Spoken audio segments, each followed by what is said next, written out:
الحمد لله وكفى وسلام على عباده الذين اصطفى أما بعد أعوذ بالله من الشيطان الرجيم بسم الله الرحمن الرحيم سورة الحجرات سورہ حجرات جو ہے اس صورت میں جو مضامین بیان کیے گئے ہیں ان میں سے دو مضامین اہم ہیں۔ ایک تو یہ کہ نبی علیہ الصلوۃ والسلام کی تعظیم مسلمانوں کو کس طریقے سے کرنی چاہیے، اور دوسرا یہ کہ مسلمانوں کو آپس میں اتفاق و اتحاد قائم کرنا ہو تو ان کے لیے کن اصولوں پر عمل کرنا چاہیے۔ مثلا اتفاق اور اتحاد کے قائم کرنے کے سلسلے میں یہ بیان کیا کہ اگر مسلمانوں کے دو گروہوں کا آپس میں کوئی اختلاف اور جھگڑا ہو جائے تو دونوں مسلمانوں پر کیا فرائض عائد ہوتے ہیں، اور اس کے لیے وہ کون سے ویسے اسباب ہیں جن کو اختیار کرنے سے وہ آپس کی لڑائی جھگڑے سے بچ سکتے ہیں۔ اسی طرح جب انسان معاشرے کے اندر رہتا ہے، رہن سہن کرتا ہے، تو آپس میں لڑائی جھگڑے کی بھی پیدا ہو جاتے ہیں۔ مثلا ایک آدمی دوسرے کا مذاق اڑا دیتا ہے، اس کی غیبت کر لیتا ہے، اسی طرح بدگمانی ہو جاتی ہے، دوسروں کے معاملات کے اندر عمل دخل ہو جاتا ہے۔ تو ان تمام امور کو بڑی اس کے ساتھ بیان کیا گیا ہے، اور اس بات کی بڑی وضاحت کی گئی ہے اور بہت زیادہ تاکید کی گئی ہے کہ جو خاندان اور قومیت کی بنیاد پہ اپنی بڑائی کو ظاہر کرنا یا اپنے آپ کو بڑا جتانا، اسلام نے اس کی کوئی گنجائش نہیں رکھی۔ جتنے بھی انسان ہیں وہ سب برابر ہیں، کسی پر کوئی فوقیت اور برتری حاصل نہیں ہے۔ برتری اور فوقیت کا جو مدار ہے، جو بنیاد ہے، وہ صرف اور صرف تقویٰ ہے۔ اس صورت کے اندر ایک مضمون یہ بھی بیان کیا گیا ہے کہ صرف زبان سے اسلام کا اقرار کر لینا کافی نہیں ہے،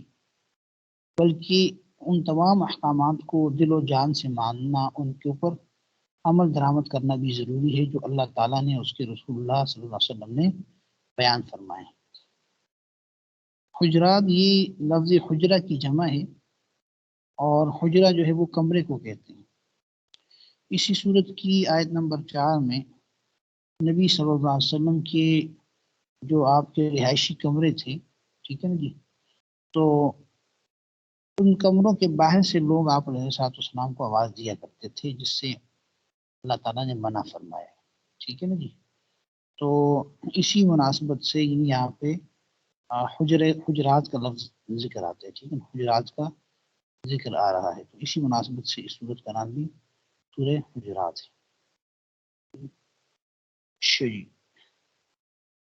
جو آیت ہے وہ یہ ہے کہ ان الذین ینادونک من وراء الحجرات اکثرهم لا یعقلون، آیت نمبر 4 ہے یہ۔ یعنی اس میں یہ بیان کیا گیا کہ یہ نبی، جو لوگ آپ کو حجروں کے باہر سے یا حجروں کے پیچھے سے آواز دیتے ہیں، ان میں سے اکثر لوگوں کو عقل نہیں ہے، فہم نہیں ہے، وہ آپ کے ادب و آداب کا لحاظ نہیں رکھتے، ان کو عقل و فہم نہیں ہے، ٹھیک ہے جی۔ تو یہ صورت جو ہے مدنی ہے، اور اس میں تقریباً 18 آیات ہیں۔ فرمایا اعوذ باللہ من الشیطان الرجیم، یا ایہا الذین آمنوا، اے ایمان والو، لا تقدموا، تم آگے نہ بڑھو، بین یدی اللہ، اللہ سے، ورسولہ، اور اس کے رسول سے، واتقوا اللہ، اور اللہ سے ڈرو، ان اللہ، بے شک اللہ، سمیع، سننے والا ہے، علیم، جاننے والا ہے۔ یعنی مقصد کیا ہے کہ ایمان والو، اللہ اور اس کے رسول کی اجازت سے پہلے تم سبقت مت کرو۔ آگے بڑھنے کا مطلب یہاں پہ کیا ہے کہ جب اللہ اور اس کے رسول کی اجازت نہ ہو تو ایک کام کی طرف سبقت نہ کرو، جب تک اللہ اور اس کے رسول اجازت نہ دیں تب تک وہ کام نہ کرو، ان کی طرف سبقت نہ کرو۔ اللہ سے ڈرو، بے شک اللہ سننے والا اور جاننے والا ہے۔ جی میں نے کل آپ سے ذکر کیا تھا کہ آپ ترجمہ کریں گے آپ لوگ، تو کوئی ہے کرنے والا؟ ہاں جی، کتنے لوگ ہیں اس وقت آپ لوگ کلاس میں؟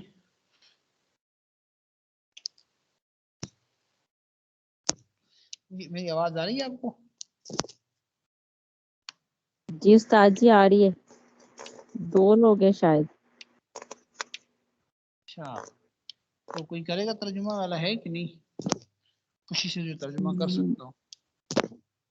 پڑھا نہیں میں نے یہ سورت کو پڑھا کوئی نہیں بات ہے تو اس کو۔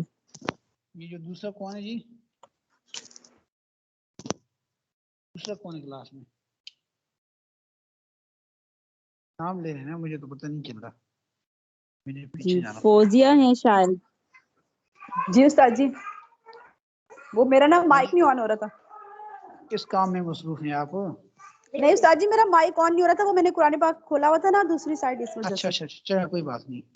میرے خیال میں مجھے خود ہی پڑھنا پڑے گا، مجھے اندازہ ہو جی گیا۔ ابھی اس کو دیکھا نہیں استاد جی ہم نے، اچھا ٹھیک ہے چلیں، اور کوئی کل مسئلہ ویسے نہیں، بھی میں نے کلاس نہیں لے سکی۔ چلیں۔ اعوذ باللہ من الشیطان الرجیم، یا ایہا الذین آمنوا، اے ایمان والو، لا ترفعوا، تم اونچی مت کرو، اصواتکم، اپنی آوازیں، فوق صوت النبی، نبی کی آواز سے اوپر۔ جب بات چیت ہو رہی ہو آپس میں، مجلس کے اندر موجود ہو اور نبی علیہ الصلوۃ والسلام کی بات کریں اور آپ بھی بات کرو، تو اپنی آواز کو نبی کی آواز سے پست رکھو۔ ان کی آواز سے اپنی آواز کو اونچی کرنا یہ بے ادبی ہے۔ ان کے سامنے اتنا اونچا مت بولو جیسے تم آپس میں ایک دوسرے سے بولتے ہو۔ ادب کا اور احترام کا اور تعظیم کا لحاظ رکھو۔ لا ترفعوا، تم اونچی مت کرو، اصواتکم، اپنی آوازیں، فوق صوت النبی، نبی کی آواز سے، ولا تجہروا، اور نہ جہر کرو، یعنی زور سے نہ بولو، کجہرکم، ولا تجہروا لہ، اور نہ تم اونچی آواز سے بولو ان کے سامنے، لہو ان سے، یعنی ان کے سامنے، بالقول، گفتگو میں، کجہر بعضکم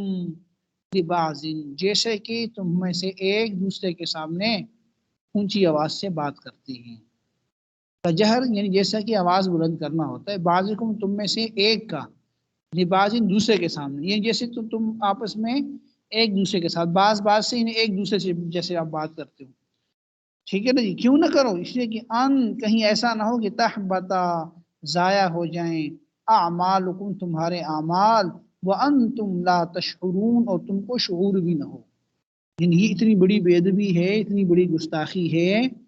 کہ تمہیں شعور بھی نہیں ہوگا اور تمہارے اعمال کیا ہو جائیں گے؟ ضائع ہو جائیں گے۔ بات سمجھ آ گئی ہے؟ آگے فرمایا، اچھا جی، سوری، ہاں ٹھیک ہے، ان الذین، بے شک وہ لوگ، یغضون، جو پست رکھتے ہیں، اصواتہم، اپنی آوازیں، بے شک وہ لوگ جو پست رکھتے ہیں، اصواتہم، اپنی آوازیں، عند رسول اللہ، اللہ کے رسول کے سامنے، اللہ کے رسول کے نزدیک، اولئک الذین، یہ ایسے لوگ ہیں، الذین امتحن اللہ،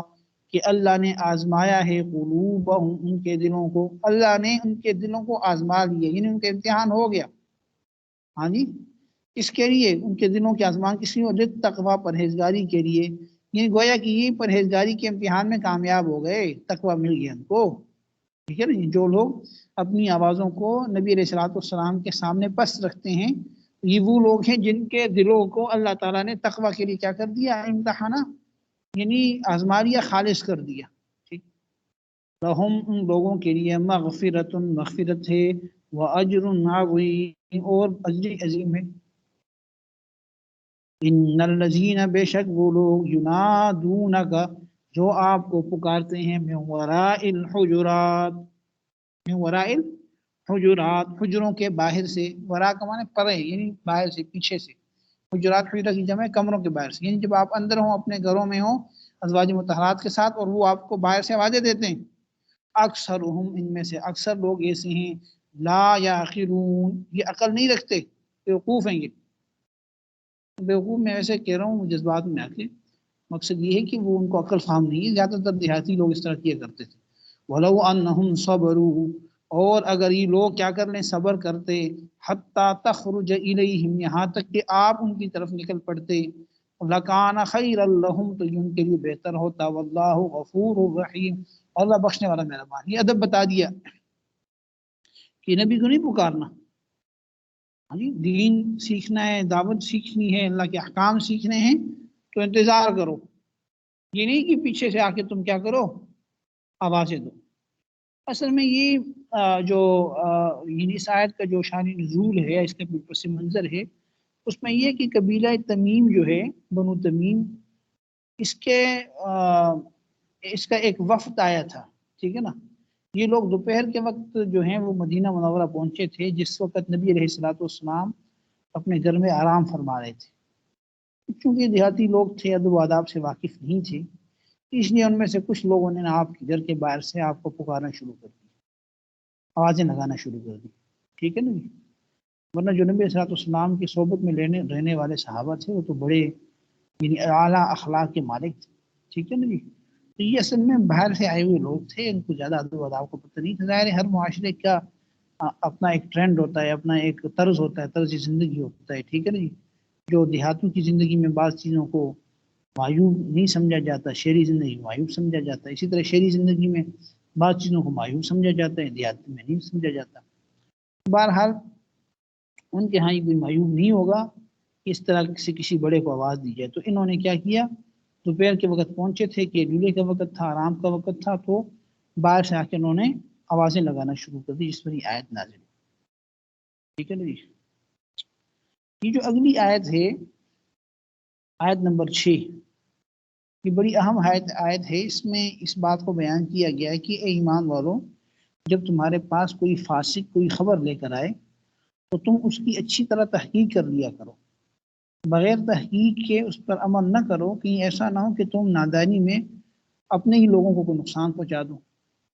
اور پھر اپنے کیے پہ پچھتاؤ۔ تو اس آیت کا جو شان نزول ہے، اس کو مفسرین میں سے حافظ ابن جریر طبری رحمۃ اللہ تعالی علیہ وغیرہ نے اس کے پس منظر میں ایک واقعہ نقل کیا ہے کہ جو حضرت ولید بن عقبہ ہیں، ان کو رسول اللہ صلی اللہ علیہ وسلم نے، ایک قبیلہ تھا، قبیلہ بنو مستلق، ان کے پاس زکوٰۃ وصول کرنے کے لیے بھیجا تھا، ٹھیک ہے۔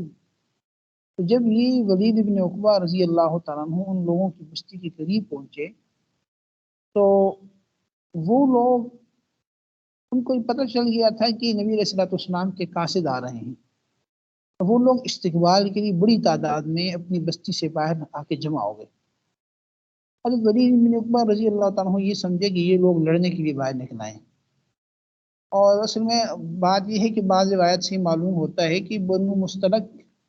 جو تھی نا، قبیلہ بنو مستلق،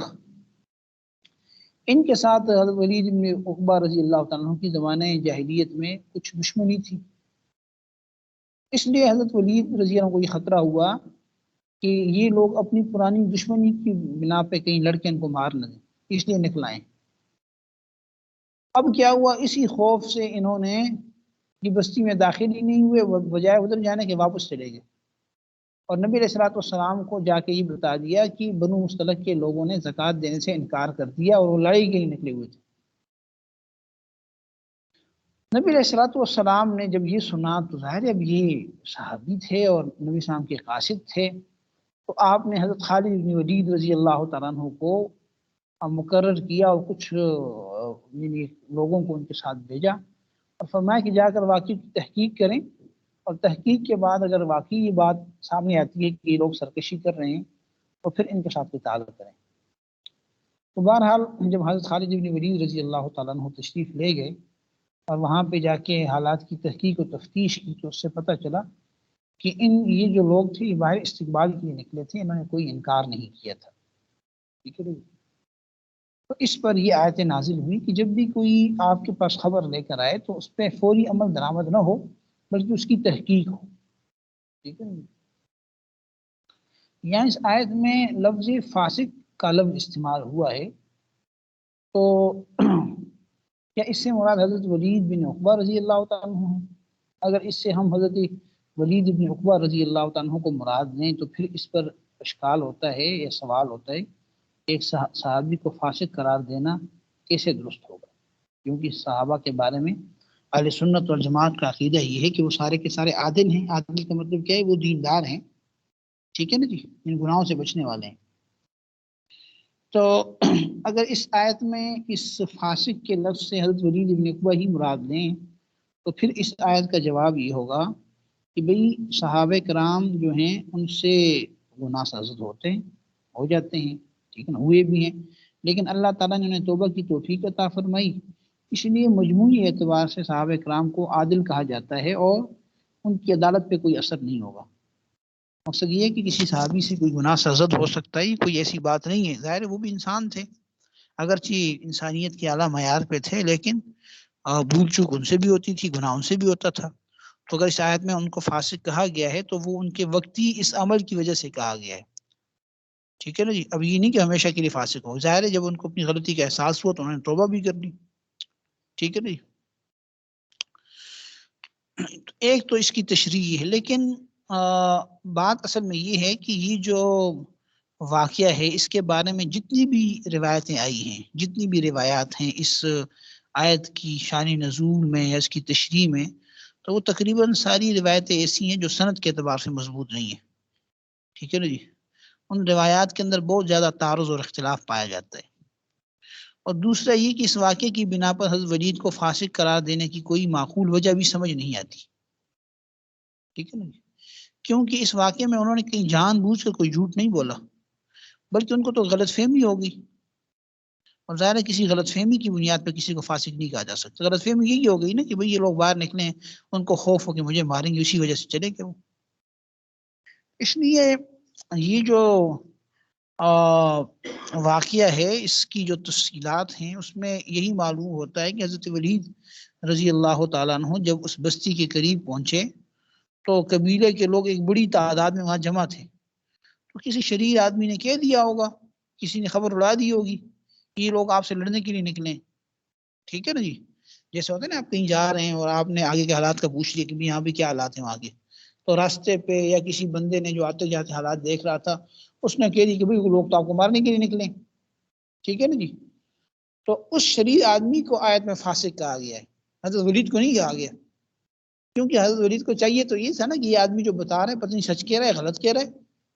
انہوں نے تحقیق نہیں اور چلے گئے انسان کو بتا دیے۔ اصل میں وہ جو خبر دینے والا ہے،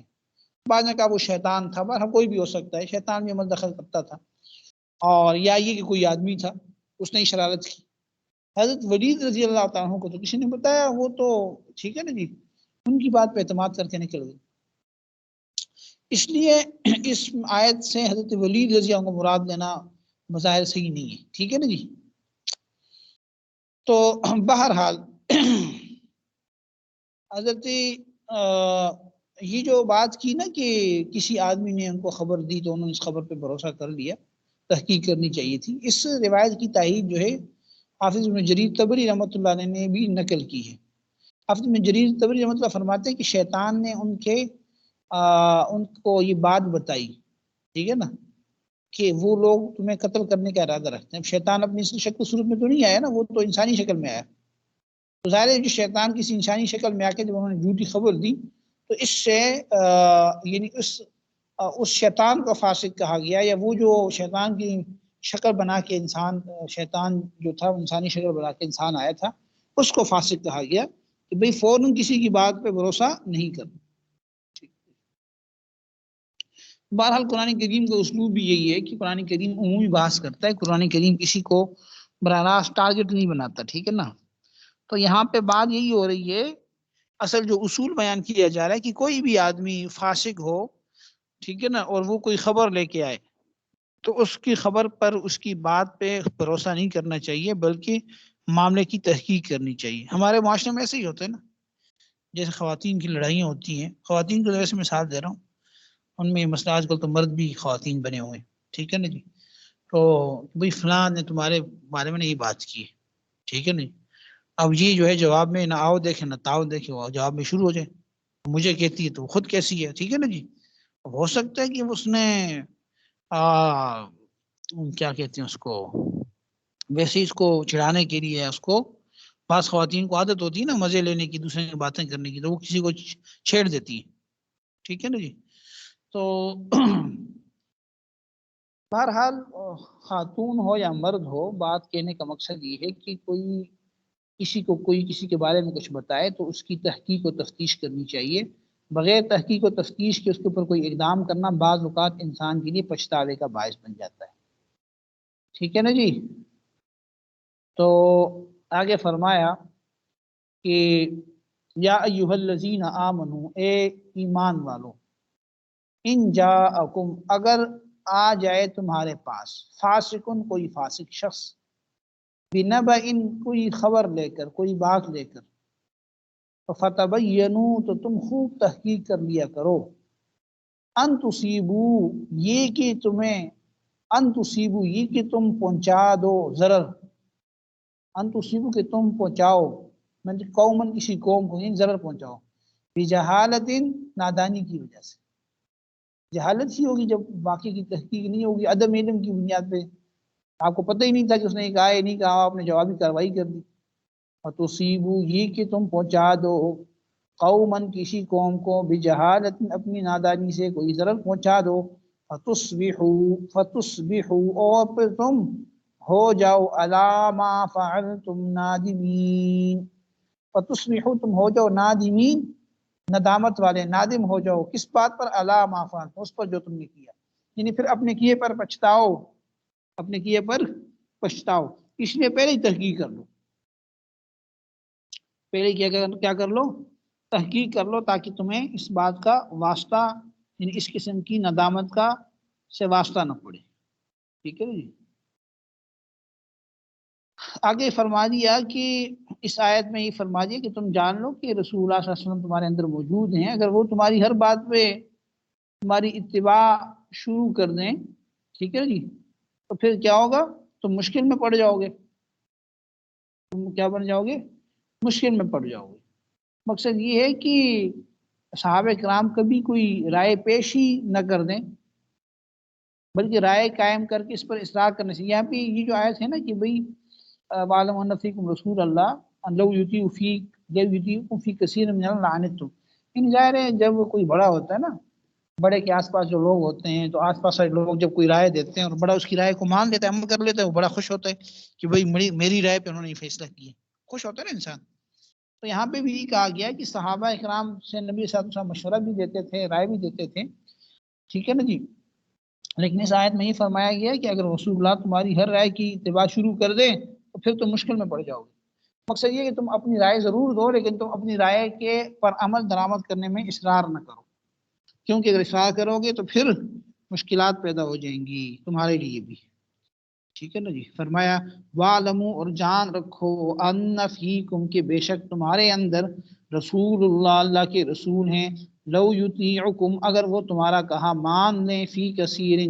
من الامر اکثر کاموں میں، فی کثیر اکثر میں، من الامر کاموں میں سے، لعنتم تو تم کیا ہو جاؤ، ایذا میں پڑ جاؤ، تنگی میں پڑ جاؤ، مشکل میں پڑ جاؤ. ولکن اللہ لیکن اللہ نے حبب الیکم تمہیں محبت دے دی، تمہیں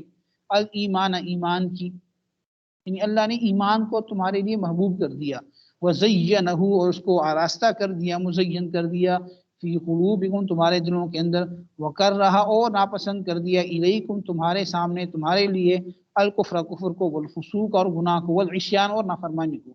اولئک هم الراشدون یہی لوگ ہیں جو ہدایت پانے والے ہیں. یعنی تم میں رسول اللہ صلی اللہ علیہ وسلم جو ہیں وہ بہت سی باتیں تمہاری ایسی ہوتی ہیں کہ اگر وہ اس میں تمہارا کہنا مانے تو تم کو بڑی تکلیف پہنچے گی، لیکن اللہ تعالیٰ نے تم کو ایمان کی محبت دے دی اور ایمان کو تمہارے دلوں میں مرغوب کر دیا، اور کفر اور گناہ اور عصیان نافرمانی کو تو تم کو، یعنی اس کی تمہیں نفرت دے دی، یعنی تمہارے دل میں اس کی نفرت پیدا ہوگی.